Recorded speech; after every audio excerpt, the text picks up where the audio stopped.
nagtatanong din magkano raw ba yung sweldo ko rito. Mas mataas daw po ba yung sinesweldo ko ngayon kaysa dun sa last na naging trabaho ko. Good morning! Saan ka pupunta? Papa Jesus Ochi. Nani? Papa Jesus Ochi. Papa Jesus Ochi. Anong gagawin mo doon? あそこで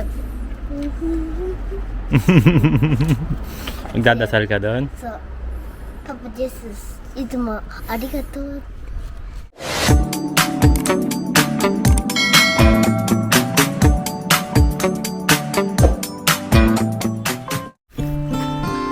Ganda ba bihis mo? Ganda! Ganda naman yan. Wow!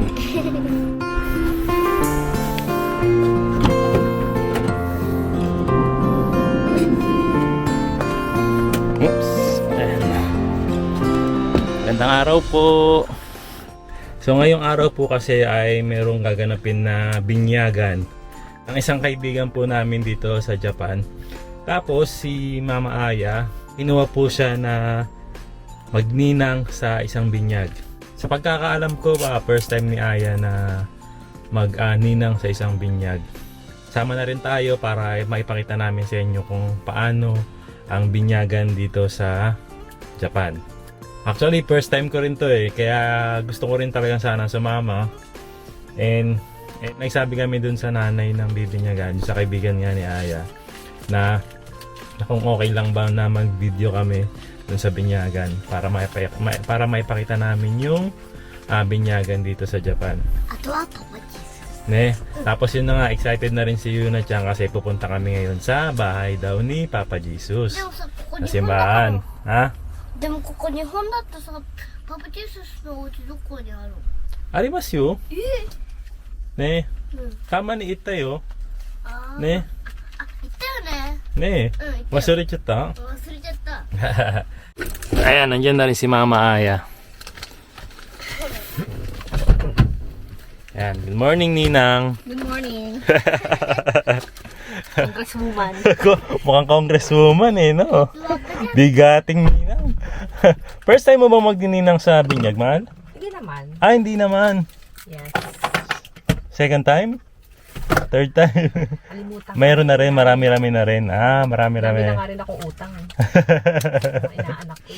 Pero dito sa Japan, first time mo magbinyag? Oo. No, first time nating makikita kung paano yung binyagan dito sa Japan. Ayan. So, alis na muna kami dahil medyo malilate na tayo. Ninang Aya.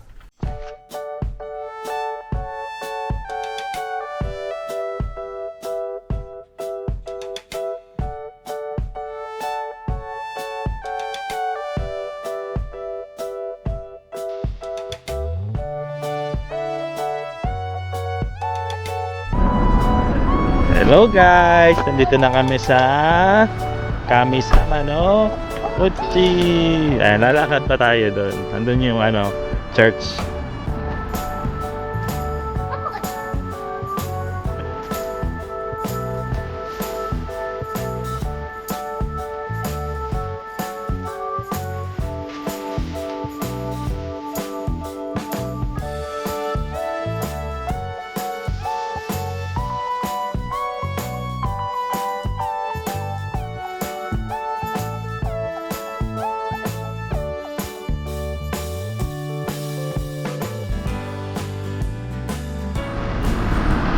Ayan, nandun na kami sa church.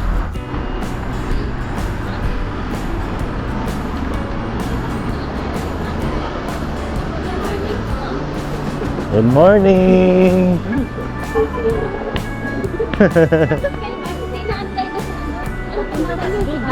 Si Joanna.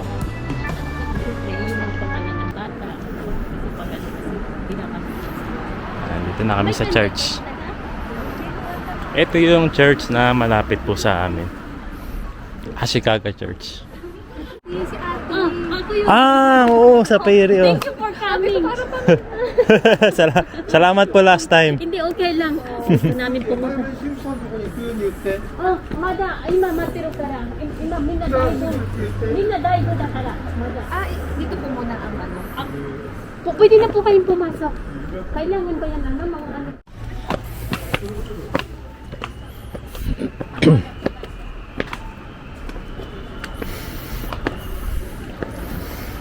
Time check. 9:32. Start sana ng 9:30. Ayan. Ay, gozaimasu.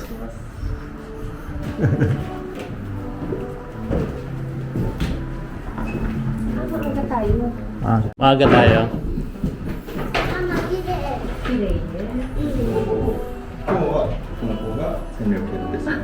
Ah, 違うね。まだしてないんですよ。Kala si Yuna tsang yung bibinyagan.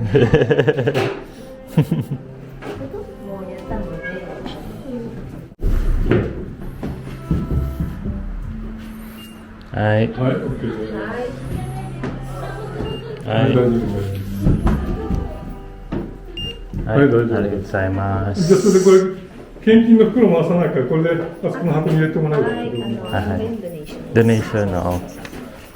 Donation. Good morning, Ninang! Ninong! Happy Mother's Day! May mga first time pala nilang magiging ninang dito sa Japan, no? Ninang MJ, saka si Ninang Aya. Ayan, nandyan na yung ano, bibinyagan. Sino ba yung bibinyagan? Oh! Ako ba yun? Ako makakaway ako. Ayan na. Ayan dun. Magsa-seminar daw muna sila. Magsa-seminar muna yung mga ninong at ninang dun sa kabila. Nani Bago sa- mag-start. Oo. あとさ、あそこ何する Seminar. Nang Shisha? Chigaw, seminar. Nang hanashi dake. Ano, hajimeru mae ni hanashi. 始める前に楽しみだけど、違う残念。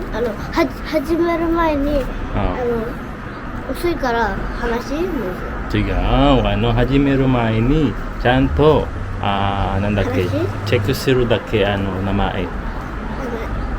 誰々さん、誰が誰々さんが、誰iko. 々さんちゃんですか So. あとは誰々君ですか So. Si-check lang nilang maigi kung tama yung mga pangalan na nakasulat ng mga bibinyagan, tapos ng mga ninong at ninang para tuloy-tuloy na yung pagbibinyag mamaya. Kasi babanggitin daw yung pangalan ng bibinyagan sa binyagan para binyag ta ano. Sakto talaga na eh. Para hindi magkamali si Father. Oh. そうそう。 Good morning, Japino tribe. Morning. Good morning, Ethan. Morning. Pogi ah.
Kuya.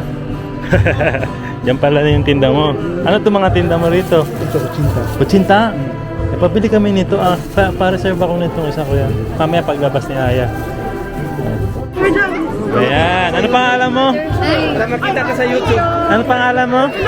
Yuichi, hello. Yeah. Pangalan ko si Yuichi. Yuichi. Yan. Nanonood sila sa YouTube natin. Yan, saka si Kuya. Shout out. Shoutout kay Kuya. Yan, taga Sano.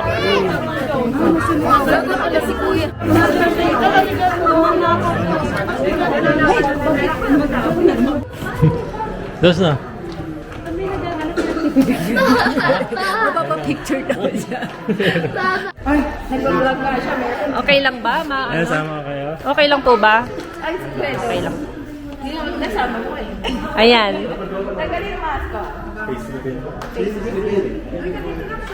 One, two, three.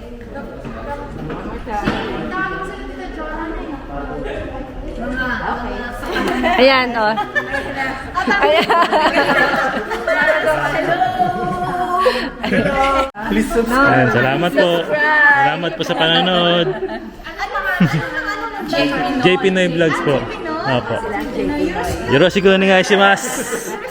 Shoutout niyo po kami. Ayan, shoutout po. Shoutout. Salamat po.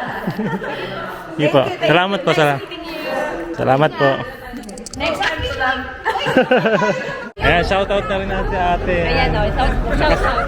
Nakasama natin dito sa simbahan ng Ashikaga. Fun lang po, JP no. Ayan, salamat po, Watch lang te. po. Hello, Jinky! Shoutout sa isang Maynila! Ito nakasama ko na sila! Salamat eh. Sobrang lang panay, no? Thank you po. Naka-video. Ayan, salamat po sa inyo, te. Picture din daw si ate sa inyo, te. Malapit lang si ate sa atin. Thank you! Thank you sa inyo, te. Thank you po. Salamat, te. Kita-kita lang tayo sa loob.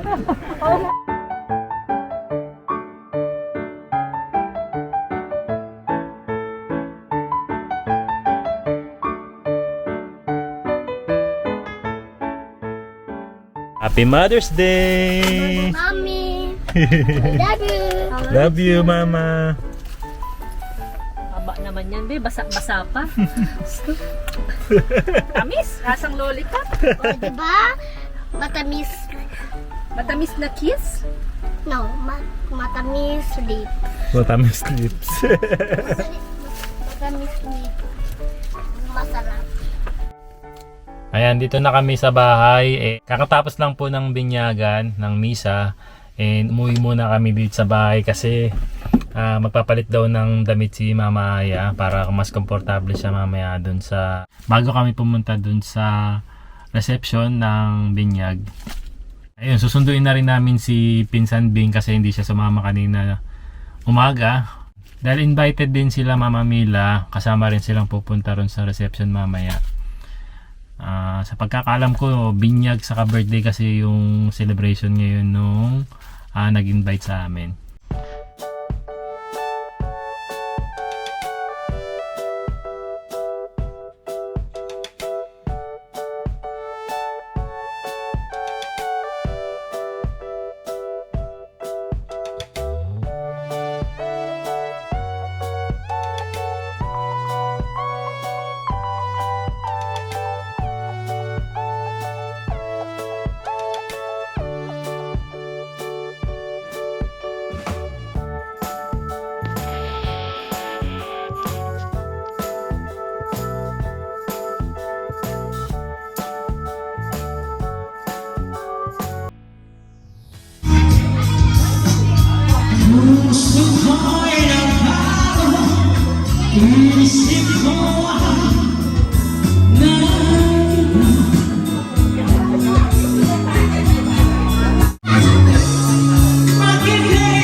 Ayan, magandang araw po ulit sa inyong lahat. And kung makikita nyo po sa ating likuran, nandito ulit tayo ngayon sa Fairy Philippine Resto. Ayan, matagal-tagal din nung huli tayong nagkaroon ng Tabe Hoday dito nga sa Fairy Philippine Resto.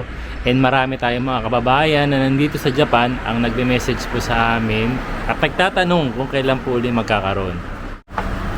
So yan, time check ay 11 AM. And magsisimula nga ang ating Tabe Hoday dito from 12 ng tanghali hanggang alas 8 ng gabi. So every Sunday po ay nagkakaroon ng Tabe Hoday nga rito sa Fairy Philippine Resto. And kung gusto niyo naman na updated kayo kasi minsan sarado rin kami ng Sunday, i-follow and like nyo lang yung ating Facebook page, ang Fairy Philippine Resto, para naman malaman nyo kung kailan uli magkakaroon ng Tabe Hoday po dito. So yan, magkita-kita po tayo rito. Dito lang yan sa Fairy Philippine Resto.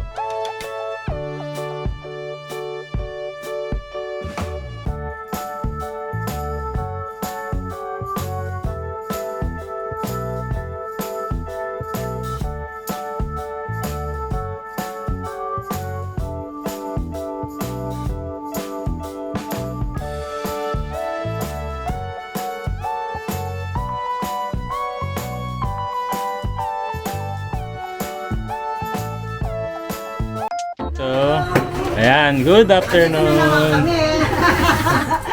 Siyempre di makawala yan si Ate Virgie. Oo, hindi nawawala yan. Laging present. Relaxation days. Hello. Punta kayo, masarap dito. Kuya, hello. Relaxation days sa... Si Ate. Hello. Kuya Claudio. Konnichiwa, hajimete desu.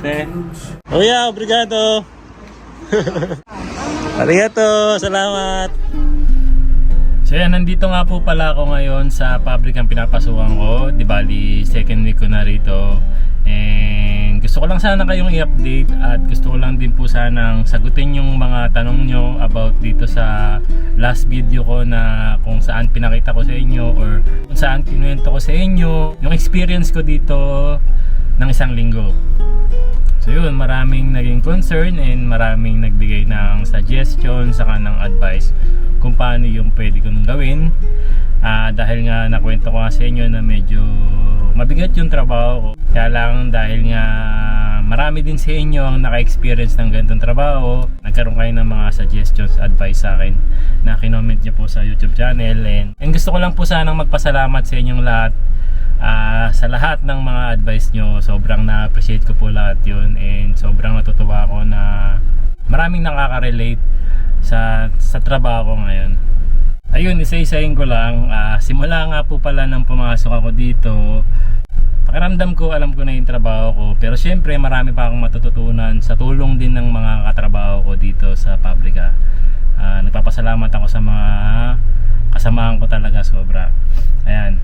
Tapos gusto ko lang sa inyo ikwento na simula nung pumasok ako dito after 1 week, sobrang bilis ng progress kasi nga sabi ko sa inyo, natutuwa nga ako sa trabaho na to dahil para akong nag-gym na dahil sa bigat ng trabaho ko. Para akong nag-workout na, and nakikita ko agad yung progress kasi nabawasan po ako ng 3 kilo after 1 week, which is kinatuwa ko talaga dahil dito sa trabaho na to nangyari yun. And pangalawa, may mga nagtatanong din magkano raw ba yung sweldo ko rito. Mas mataas daw po ba yung sinesweldo ko ngayon kaysa dun sa last na naging trabaho ko? Di bali mas mataas po yung sweldo ko ngayon kaysa sa dati kong trabaho. Mas mataas po siya ng 100 yen per hour. Ibig sabihin mas maganda talaga para sa akin yung trabaho ko ngayon. Dahil yung 100 yen na yun, alam niyo ba, malaking tulong yun. Kasi kung kukumputin mo yun sa 8 hours na trabaho, tapos may overtime pa, tapos ilang araw mong tatrabaho yun sa isang buwan, sobrang laking tulong na yun sa isang pamilya. Kaya kahit gaano man kaliit o kalaki yung ilalaki ng sweldo natin, sobrang sobrang na-appreciate dapat natin yan. Kaya malaking tulong tong pagtaas ng sweldo ko. Kaya ngayon, goods na goods talaga ako sa sweldo, sa mga katrabaho.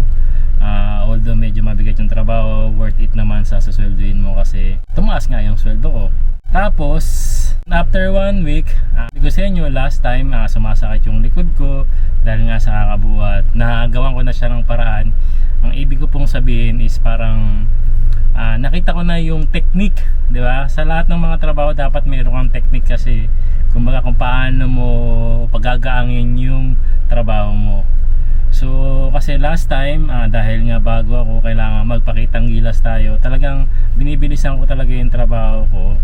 And dahil mabigat nga yung binubuhat ko, at tapos mabilis kang kumilos, napapuwersa yung katawan mo, pati na rin yung balakang ko. Although hindi naman pala kailangan ng mabilis doon sa pwesto ko, kailangan pwede rin naman siyang magdahan-dahan and alalayan din yung sarili ko, yung katawan ko, yung balakang ko, para hindi siya magka-problema yung balakang ko. Ayun, although medyo sumasakit pa rin, pero hindi na katulad nung unang linggo ko. Unang linggo ko sa trabaho, sobrang sakit talaga kasi nga pinersa ko yung sarili ko. Pinagbutihan ko talaga, lalo na doon sa unang araw ko sa trabaho. Kasi gusto ko ipakita sa kanila talaga na kaya ko yung trabaho and para sa akin yung trabaho na yan. Yan, ganun naman talaga dapat tayo, di ba? Sa pagpasok natin sa isang trabaho, kailangan ipakita mo yung the best mo para masabi talagang ikaw yung nararapat dun sa pwesto na yun. Although yun, nakuha ko naman na siya. Tapos yung technique na yun, wala naman problema sa kanila na medyo magdaan-daan ako kasi hindi naman pala talaga dapat minamadali yung pwesto ko. Dahil nga binigay ko yung best ko nung unang linggo, nakareceive ako ng magandang feedback agad galing sa mga co-workers ko kasi natutuwa sila na kakaiba raw ako kaysa dun sa mga dating huling nagtrabaho dun sa pwesto ko. Masyado ko raw talaga pinagbubutihan. Tapos ayun, ayokong magbuhat ng bangko, pero natutuwa lang ako marinig sa kanila na mabait daw kasi ako, tapos masipag. Narinig ko lang yung kwento na to dun sa kababayan natin na Pilipina, si ate, na matagal na rito, 17 years na siya rito, na kinakwentuhan siya ng ilan sa mga katrabaho namin na sabing ganun, maganda yung mga sinasabi na masipag daw, mabait daw. Sobrang nagpapasalamat naman ako na na-appreciate din nila yung pagsisipag ko, lalo na nung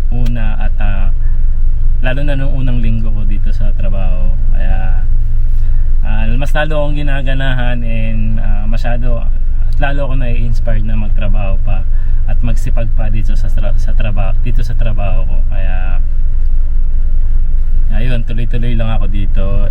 Ayun, basta maraming salamat din talaga sa inyo.